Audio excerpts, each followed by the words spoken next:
The message came at 3 in the morning Earth time.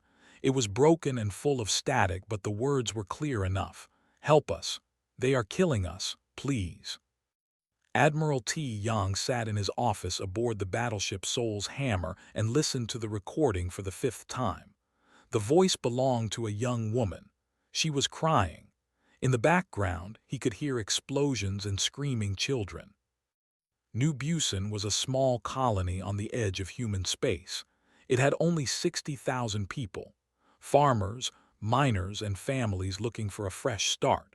They had done nothing wrong. They had simply existed in a place where someone more powerful did not want them. The Talori Collective had arrived 3 days ago. Their fleet surrounded the planet like a wall of iron and fire. 300 warships, each one larger than anything humanity had ever built. The Talori gave the colonists a simple choice: surrender and become slaves or die. The colonists had sent their distress call to Earth. They had also sent it to the Galactic Assembly, the great council of elder species that ruled most of the known galaxy. The Assembly had done nothing. They never did anything when humans asked for help. T. Yang turned off the recording and looked out the window at the stars. He was 53 years old. He had gray hair and a face lined with years of war and worry. He had fought pirates, rebels, and alien raiders. He had buried friends and held dying soldiers in his arms. He was tired of fighting. But he was more tired of watching his people suffer. His door opened and a young woman walked in. She had short black hair and sharp eyes that seemed to see everything. This was Dr. Myra Beek, a language expert who had spent 10 years studying alien cultures. She was supposed to be a diplomat, not a soldier, but war did not care about such things. The council made their decision, Myra said. Her voice was quiet but steady. They voted 2 hours ago. And T. Young asked. Full military response. No negotiations, no warnings to the Assembly. She paused. They want you to lead the fleet personally. T. Young nodded slowly. He had expected this. The council was made of politicians, but they understood one thing very well. If humanity did not fight for its people, no one would. How many ships can we send? He asked. 42. The 7th Expeditionary Force is ready to jump within 6 hours. 42 ships against 300. The numbers were bad, but T. Yang had learned long ago that numbers did not tell the whole story. The Talori had never fought humans before. They did not know what they were facing. He stood up and put on his uniform jacket. The medals on his chest were heavy, each one representing a battle won and blood spilled. He did not wear them for pride. He wore them to remind himself of the cost. Tell the fleet to prepare for departure, he said. I will address them in 1 hour. Myra hesitated at the door. Admiral, the Talori have technology we have never seen. Their shields are stronger, their weapons more powerful. Many people think this mission is suicide. T. Young looked at her with calm eyes. Do you think that? I think those people on New Busan are going to die if we do nothing. And I think I would rather die trying to save them than live knowing I did nothing. The Admiral smiled for the first time in days. Then we understand each other. Get to your station, Doctor. We have work to do. 6 hours later, the 7th Expeditionary Force gathered in formation above Earth's moon. 42 ships, each one painted with the blue and white colors of the United Earth Fleet.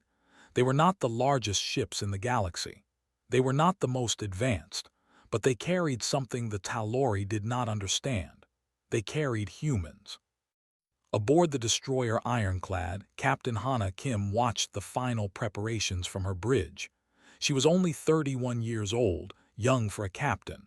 Some people said she was too reckless, too aggressive. She preferred to call it creative.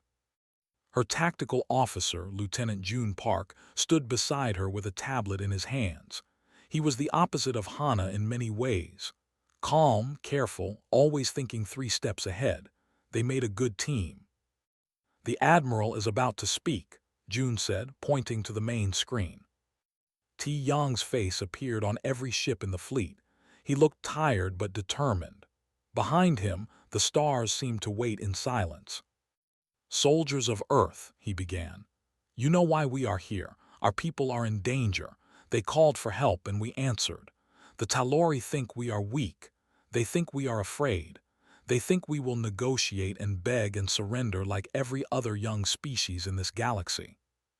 He paused, and his eyes seemed to burn with quiet fire. "They are wrong. We do not abandon our own. We do not kneel to bullies, and we do not forgive those who threaten our children." His voice grew harder. "Today, we show the galaxy what happens when you touch humanity. Today, we remind them why our ancestors survived ice ages, plagues, and wars. We are still here, and we are coming." The fleet erupted in cheers. On every ship, soldiers shouted and stamped their feet. Captain Hana Kim felt her heart racing with pride and fear and something that felt like hunger. "All ships prepare for jump," the admiral ordered. "We arrive at New Busan in exactly 4 hours. I expect every officer to know their role. I expect every weapon to be ready. And I expect every single one of you to fight like the humans you are." The stars stretched and twisted as the fleet entered hyperspace. 42 ships, racing across the galaxy at speeds that would have seemed like magic to their ancestors. Behind them, Earth grew smaller and smaller until it was just another dot of light. Far away in orbit around New Busan, the Talori fleet waited. Commander Dreth stood on the bridge of his flagship and smiled with confidence. His ships were larger. His weapons were stronger. His species had conquered 100 worlds over 10,000 years. He had received reports that humans were coming. He was not worried. What could 40 ships do against his 300? On the Talori homeworld, High Speaker Vorel sat in his ancient palace and received the same reports. He was old and sick, his body failing after centuries of life. But his mind was still sharp, and his pride was still strong. "Let them come," he said to his advisors. "It will be a good lesson for the younger species. They will see what happens to those who challenge the collective." But one Talori did not share this confidence. Ambassador Keth stood in the shadows and said nothing. He had studied humans for many years. He had read their history, learned their languages, watched their strange and violent films. He knew something the others did not. Humans were not like other species. They did not think about war the same way. For most species, war was about territory or resources or power. For humans, war was personal. And there was nothing more dangerous in the galaxy than a human fighting for someone they loved. Keth looked at the stars and whispered a prayer to gods he no longer believed in. The storm was coming, and he was not sure anyone would survive it. The human fleet dropped out of hyperspace like a fist breaking through glass. 42 ships appeared in perfect formation, their weapons already charged, their shields already glowing with power. They did not slow down. They did not spread out. They flew straight toward the Talori blockade like arrows aimed at a heart. Commander Dreth watched the sensor readings with growing annoyance. The humans were not behaving the way they should. Every other species, when faced with superior numbers, would stop and try to talk. They would send messages begging for peace. They would buy time while they figured out how to run away. The humans did none of these things. They just kept coming. "Open a channel," Dreth ordered. "I will speak to their leader." The screen flickered and Admiral T. Yang's face appeared. He looked calm, almost bored. Behind him, his bridge crew worked in silence, preparing for battle. "Human Commander," Dreth said with a smile that showed too many teeth. "I am Commander Dreth of the Talori Collective. You have entered our space without permission. Turn back now and we will forget this foolishness." T. Yang looked at him for a long moment. Then he spoke, and his voice was like ice. "This is Admiral T. Yang of the United Earth Fleet. You have 20 minutes to withdraw from this system. There will be no negotiation. There will be no second warning." Dreth laughed. It was a high, sharp sound that echoed across his bridge. 20 minutes. Human, look at your sensors. I have 300 ships, you have 40. Do you not understand mathematics? I understand many things, Ti Yang replied. I understand that you threatened innocent people. I understand that you called them slaves. And I understand that in exactly 19 minutes, I am going to show you what happens when you make that mistake. The screen went dark. Dreth stared at it for a moment, his smile fading. Something cold touched his heart, but he pushed it away. This was impossible.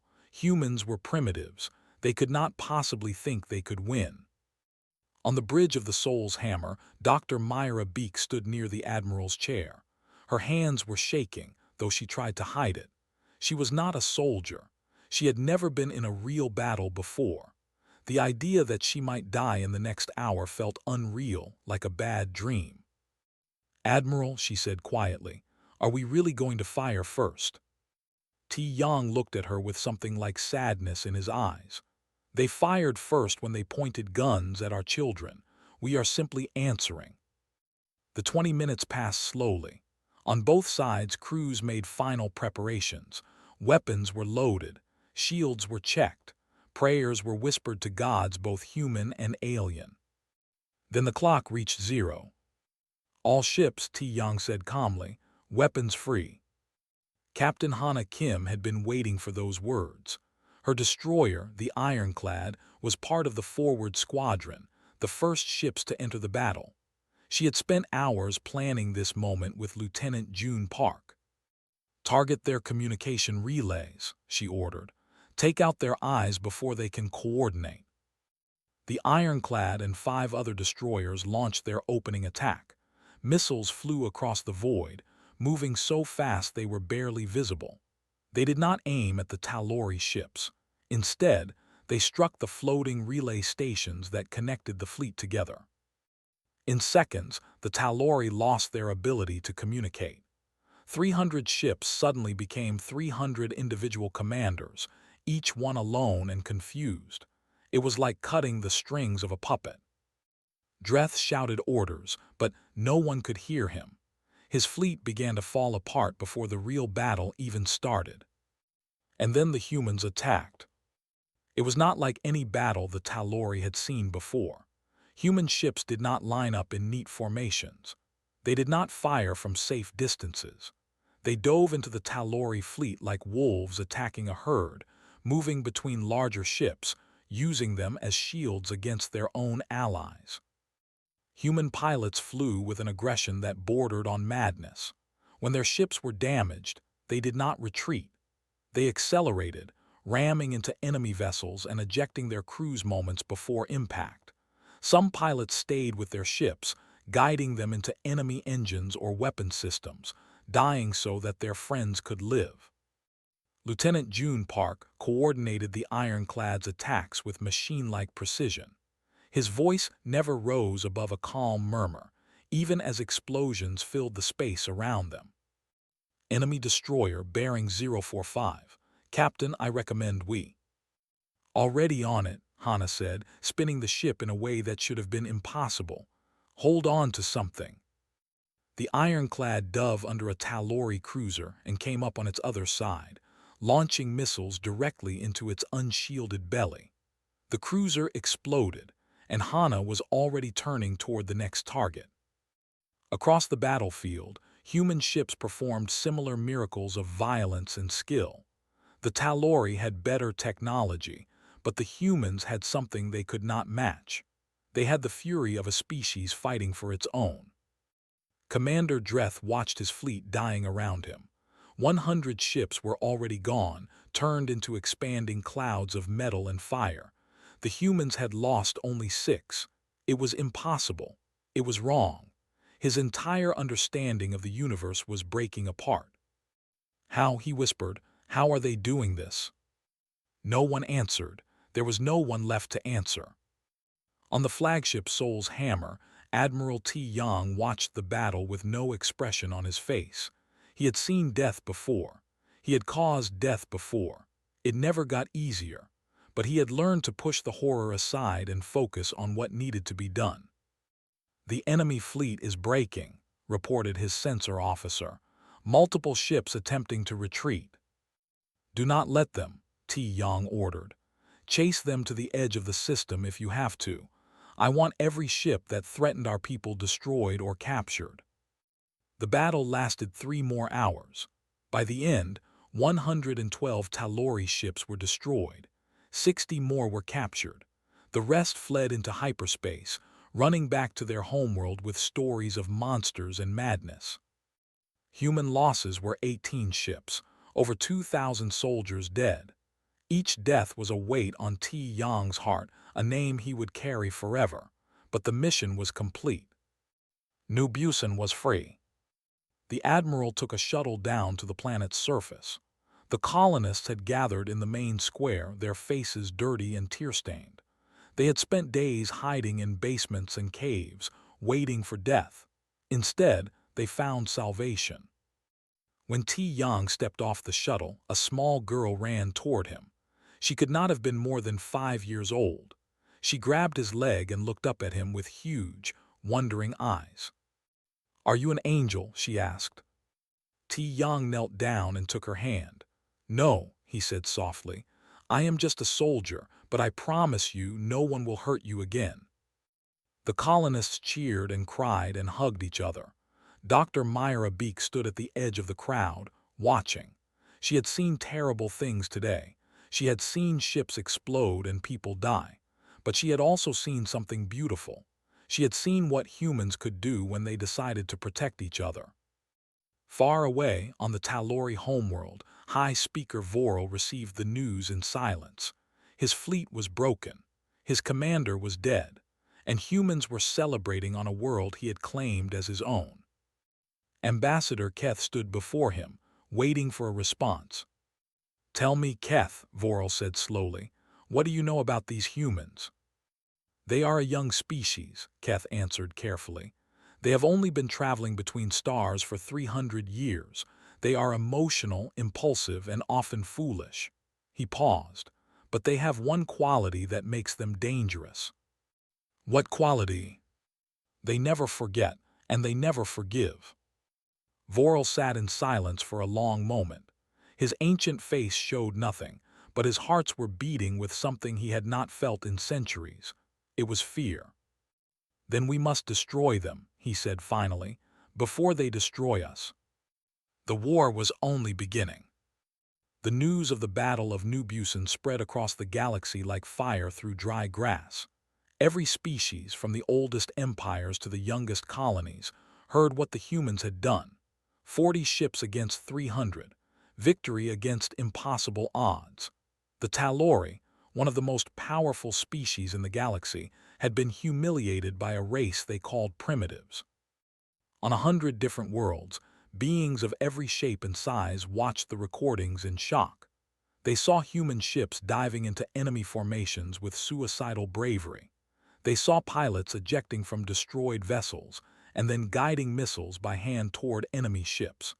They saw a species that fought not for territory or resources, but for something they could not quite understand.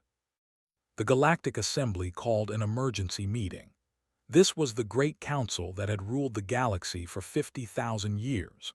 40 species sat in a massive circular chamber on the station called Axis Prime, each one representing billions of lives and thousands of ships. They had gathered to discuss what they called the human problem. High Speaker Vorel addressed the assembly first. He was old beyond measure, his skin gray and wrinkled like ancient paper. But his voice was still strong, still filled with the arrogance of 10,000 years of power. "What happened at New Busan was an act of war," he declared. "The humans attacked our fleet without provocation. They murdered our soldiers. They spit on our ancient rights." He raised a bony finger toward the assembly. "I demand that this council condemn Earth and authorize a combined fleet to bring these savages to justice." Many of the elder species nodded in agreement. They had grown comfortable with the old order, where the powerful ruled and the weak obeyed. The idea of a young species challenging that order made them uncomfortable. But not everyone agreed. A representative from a species called the Venar stood up. The Venar were small, delicate beings who had been conquered by the Talori centuries ago. They had no military power, But they had one thing the elders did not expect. They had courage. "With respect, High Speaker," the Venar said, "your fleet surrounded a civilian colony. You threatened to enslave innocent people. The humans came to rescue their own. This is not an act of war. This is an act of defense." Voral's face twisted with anger. "You dare speak against the collective? Have you forgotten who protects your world from raiders and pirates?" "We have not forgotten," the Venar replied quietly. "We have also not forgotten who made us slaves for 300 years. Perhaps the humans understand something we have forgotten. Perhaps it is possible to say no to power." The assembly erupted in chaos. Some species shouted in support of the Talori. Others cheered for the Venar. Fights nearly broke out between rival delegations. It took hours for order to be restored. In the middle of this storm, a new ship arrived at Axis Prime. It carried the blue and white flag of the United Earth Fleet. Inside was Dr. Myra Beek, sent by Admiral T. Young to speak for humanity. Myra was terrified as she walked into the assembly chamber. She was just a scholar, a woman who studied languages and cultures. She had never spoken to an audience of 40 species before. She had never held the fate of her entire civilization in her hands. But she thought of the little girl on New Busan. She thought of the colonists who had cried with relief when the human ships arrived. She thought of all the people who were counting on her to be brave. She stood at the center of the chamber and looked around at the assembled beings. Some stared at her with hatred. Others watched with curiosity. A few, mostly from younger species, looked at her with something like hope. "My name is Myra Beek," she began. "I come from Earth. I am not a soldier or a politician. I am just a person who believes in telling the truth." Voral sneered. "Then tell us the truth about why you murdered our people." Myra met his eyes without flinching. "The truth is that you tried to enslave our colonists. The truth is that we asked this assembly for help, and you did nothing. The truth is that humanity waited for 300 years to be treated with respect, and we were ignored, mocked, and dismissed." She took a breath and let her voice grow stronger. "You called us young, you called us primitive. You laughed at us when we asked to be treated as equals, so we stopped asking." She looked around the chamber at every face, every eye, every being listening to her words. "We built our own strength. We created our own fleet, and when our people were in danger, we saved them ourselves." "Is that a threat?" Voral demanded. "It is a fact," Myra replied. "We do not want war, we never wanted war, but we will not stand by while our people suffer. We will not bow to bullies just because they are older than us." Her voice hardened. "The Talori asked what happens when you threaten humanity. Now you know. I suggest you do not ask again." For a long moment, silence filled the chamber. Then slowly, applause began. It started with the Venar, spread to other younger species, and grew until half the assembly was cheering. The elder species sat in stunned silence. This had never happened before. No young species had ever spoken to them like this. No young species had ever dared. Voral slammed his hand on his table. "Enough! This changes nothing. The humans are a threat to galactic peace. They must be stopped before they grow too powerful." But even as he spoke, something was changing. Reports were arriving from intelligence agencies across the galaxy. Reports that made even the most confident elder species hesitate. Earth's fleet was not 42 ships. It was not even 400. The humans had over 2,000 warships hidden in secret shipyards, disguised as cargo haulers, scattered across their territory. They had been building in secret for decades, preparing for a day they hoped would never come. Humanity had never been weak. They had simply been waiting. The assembly voted.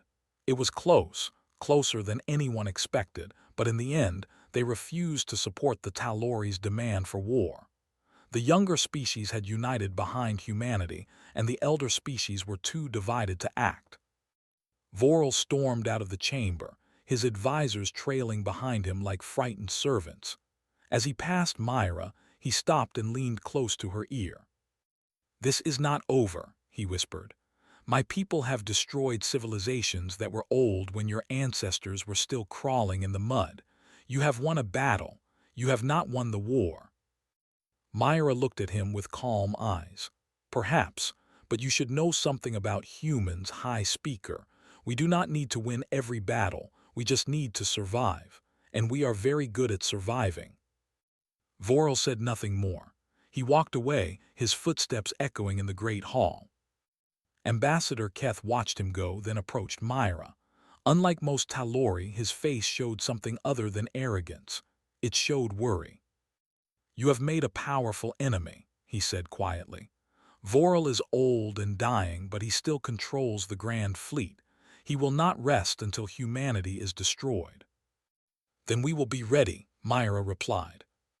Keth shook his head. "You do not understand. The Grand Fleet has never lost a war. 2,000 ships, each one a fortress of destruction. They have crushed rebellions that lasted centuries. They have burned worlds to ash." He paused. "I do not want this war. There must be another way." Myra studied his face. She was good at reading people, even aliens. And what she saw in Keth was something unexpected: honesty. "What do you suggest?" she asked. "Not here," Keth said. "There are too many ears.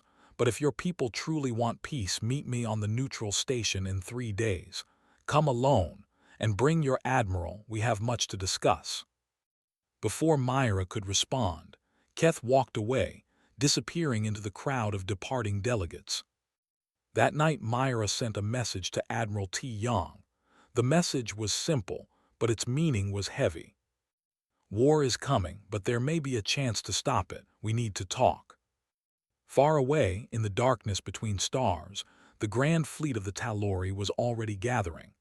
2,000 ships, the largest military force ever assembled by any species. They moved slowly toward human space, a tide of iron and fire that seemed impossible to stop. Vorel watched them from his palace and smiled. The humans had embarrassed him once. They would not do so again. He would burn their worlds, enslave their people, and erase their name from history. He was dying, but he would live long enough to see humanity fall. Or so he believed. The months that followed the assembly meeting were dark and heavy with fear. Both sides moved their fleets toward the border between human space and Talori territory. Both sides prepared for a war that everyone knew was coming, but no one wanted to admit. On the frontier, small battles erupted like sparks before a great fire. Talori raiders attacked human mining stations. Human patrol ships intercepted Talori scouts. Every week brought new deaths, new losses, new reasons for revenge. The galaxy held its breath and waited for the storm. Admiral T. Yang stood on the bridge of the Soul's Hammer and watched the censor reports with tired eyes. He had not slept properly in weeks. The weight of command was crushing him slowly, like water wearing away at stone. His fleet had grown. Ships arrived from Earth every day, reinforcements from the hidden shipyards that had worked in secret for so long. He now commanded over 800 vessels. It was still not enough. The Grand Fleet of the Talori was more than twice that size. Captain Hana Kim entered the bridge and saluted. She had been promoted after the Battle of New Busan, given command of an entire destroyer squadron. But she still reported to the admiral personally, because T. Yang trusted her in ways he trusted few others. "Admiral," she said, "we received a message from Dr. Beek. She says the meeting with Ambassador Keth is set for tomorrow." T. Yang nodded slowly. He did not fully trust this meeting.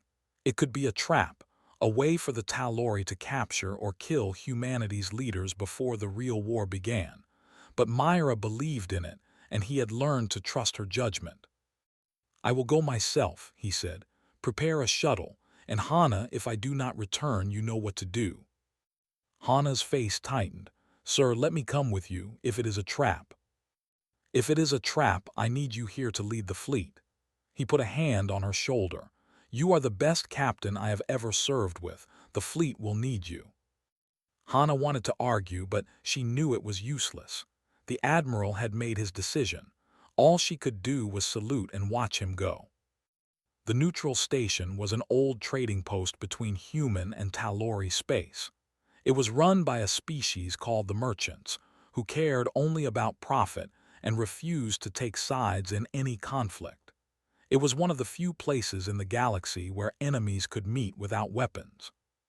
T. Young arrived with only Dr. Myra Beak at his side. They walked through the crowded halls of the station, past aliens of every shape and color, until they reached a small private room in the back of a restaurant. Ambassador Keth was waiting for them. He looked older than when Myra had last seen him, his face lined with worry and exhaustion. "Thank you for coming," Keth said. "I know this is a risk, but I believe it is necessary." "Then speak," T. Yang said. His voice was not hostile, but it was not friendly either. "What do you want?" Keth took a deep breath.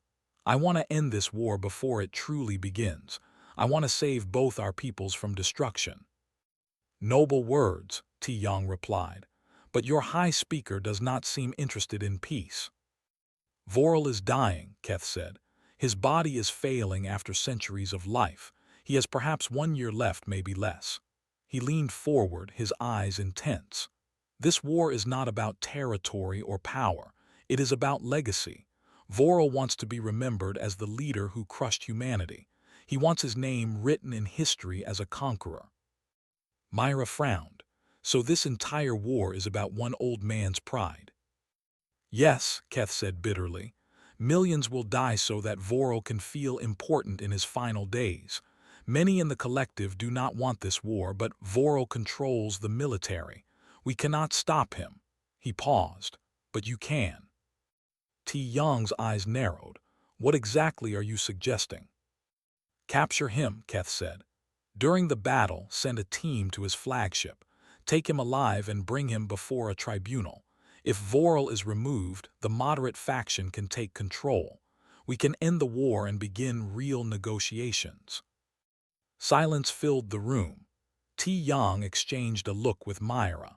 What Keth was suggesting was incredibly dangerous. It would require sending soldiers into the heart of the enemy fleet, fighting through an army of guards, and capturing the most protected being in the Talori collective. "Why should we trust you?" T. Young asked. "This could easily be a trap. You could be leading our people to their deaths." Keth reached into his robe and pulled out a small device. He placed it on the table. "This contains the access codes to Voral's flagship," he said. "Patrol schedules, guard positions, emergency shutdown protocols, everything your team would need." He met T. Young's eyes. "I am risking my life by giving you this. If Voral discovers what I have done, he will kill me and everyone I love. But I do this because I believe it is right." Myra picked up the device and examined it. She did not understand the technology, but she understood people. And she believed that Keth was telling the truth. "Admiral," she said, "I think we should consider this." T. Young was silent for a long moment. He thought about the thousands of soldiers who would die in the coming battle. He thought about the colonies that would burn, the children who would grow up as orphans, the families that would be torn apart. "If we do this," he said slowly, "and we succeed, what happens next?" "The moderate faction will take control of the collective," Keth replied. "We will call for an immediate ceasefire. Voral will be put on trial for his crimes, not just against humanity, but against his own people. All the resources he wasted, all the lives he threw away, all the corruption he allowed." He paused. "It will not be easy. There will be those who resist, but it is possible." T. Young looked at the device on the table. He looked at Keth. He looked at Myra. "I will need volunteers," he said finally. "Soldiers willing to go on a mission they might not come back from." Keth nodded. "I understand." "And if this is a trap," T. Young continued, his voice growing hard, "if you have lied to me, I will personally destroy every ship in your fleet. I will chase your people to the edge of the galaxy, and I will make sure that the name Talori is forgotten forever." Keth did not look away. "I believe you would. That is why I am telling the truth." They shook hands, human and alien, enemies who had become unlikely allies. Then T. Yang and Myra left the station and returned to their fleet. 1 week later, the grand fleet of the Talori crossed into human space. 2,000 ships, a wall of destruction that seemed to blot out the stars. They moved with terrible confidence, believing that nothing could stand against them. Admiral T. Yang received the reports in silence. He had gathered every ship humanity could spare. 1,800 vessels, crewed by men and women who had volunteered to fight for their species. It was still not enough, but it would have to be. He called a meeting of his commanders. Captain Hana Kim was there, along with her tactical officer June Park, who had been promoted to executive officer. Dr. Myra Beek stood in the corner, watching everything with careful eyes. "The enemy is coming," T. Yang said. "In 3 days we will meet them in the void of Harang, the empty space between our territories. It will be the largest battle in galactic history." "And the strike team?" Hana asked. "Ready, 50 volunteers, the best soldiers we have. They will launch during the main battle when the enemy is distracted." He looked at Hana. "I want your squadron to lead them in. Can you do that?" Hana smiled, the same fierce smile she had worn at New Busan. "Just watch me." June Park stepped forward. "Sir, I would like to volunteer for the strike team." T. Yang looked at him with surprise. "You are needed on the ironclad, Lieutenant Commander." "With respect, sir, Captain Kim has trained me well. She does not need me to hold her hand." He met the Admiral's eyes. "But those soldiers will need someone to coordinate the assault. That is what I do best." Hana opened her mouth to argue, then stopped. She knew June was right. He was the best tactical mind in the fleet. If anyone could lead a team through an enemy flagship, it was him. "Very well," T. Yang said. "You have your assignment." That night the fleet was quiet. Soldiers wrote letters to their families, knowing they might never send them. Commanders reviewed their plans one last time. Priests of every human religion held services for those who believed. Admiral T. Yang stood alone on the observation deck of the Soul's Hammer. He looked out at the stars and thought about everything that had brought him to this moment. All the choices, all the sacrifices, all the blood. Myra found him there, standing in the darkness. "Are you afraid?" she asked. "Yes," he admitted. "Only fools are not afraid before battle." "Will we win?" T. Yang was silent for a long moment. "I do not know, but I know that we will fight. And I know that whatever happens, we will show the galaxy what humans are made of." Myra nodded. They stood together in silence, watching the stars, waiting for the dawn that would bring war. Far away, the Grand Fleet continued its advance. High Speaker Vorel sat in his command chair and smiled. He could feel death approaching, but it did not scare him. He would die a conqueror. He would be remembered forever. He did not know that his own people had already betrayed him. He did not know that his enemy had a plan. And he did not know that the humans were waiting for him in the darkness, ready to teach him one final lesson. The battle for the future of 2 civilizations was about to begin. The void of Harang was a place where nothing lived. No planets, no stations, no life of any kind. Just empty space, cold and dark, waiting for something to fill it. On the first day of the 3rd month, 2 fleets met in that emptiness. On one side, the Grand Fleet of the Talori, 2,000 ships arranged in perfect formation. On the other side, the human fleet, 1,800 vessels painted with the blue and white colors of Earth. High Speaker Vorel broadcast a message to the entire galaxy. His ancient face filled screens on 1,000 worlds. "Today humanity ends," he declared. "They have insulted the collective, they have defied the natural order, and they will be punished." He spread his arms wide. "Let all the younger species watch and learn. This is what happens to those who challenge their betters." Admiral T. Yang did not give a speech. He simply looked at his crew, then gave a single order. All ships weapons free. The battle began. It was chaos from the first moment. Ships exploded in brilliant flashes of light. Missiles streaked across the void like deadly comets. Beams of energy cut through shields and armor as if they were paper. The Tal'Ori had superior numbers, but the humans fought with a fury that defied reason. They dove into enemy formations, using their smaller ships to slip between the gaps in enemy fire. They sacrificed damaged vessels to protect healthy ones. They fought not as individuals, but as a single organism with 1,000 parts. Captain Hana Kim led her squadron into the heart of the enemy fleet. The ironclad shook with every impact, but she kept pushing forward. Behind her, a small shuttle followed, hidden in the chaos of battle. Inside that shuttle were 50 soldiers and Lieutenant Commander June Park. "We are approaching the flagship," June reported over the radio. "Enemy fire is heavy, but we are still on course." "Just get there," Hana replied, spinning her ship to avoid a missile. "I will keep them busy." The Tal'Ori flagship was called the Voice of Eternity. It was the largest ship in the fleet, a mountain of metal and weapons that had been the pride of the collective for centuries. Vorel sat at its heart, watching the battle with growing frustration. The humans were not dying fast enough. For every human ship destroyed, his fleet lost 2 or 3. The primitives fought like demons, refusing to accept that they were outmatched. "Increase forward power," he ordered. "Break their line." But even as he spoke, something strange happened. A small shuttle appeared near his ship, moving too fast for the defense systems to target. "What is that?" Vorel demanded. Before anyone could answer, the shuttle crashed through the flagship's landing bay.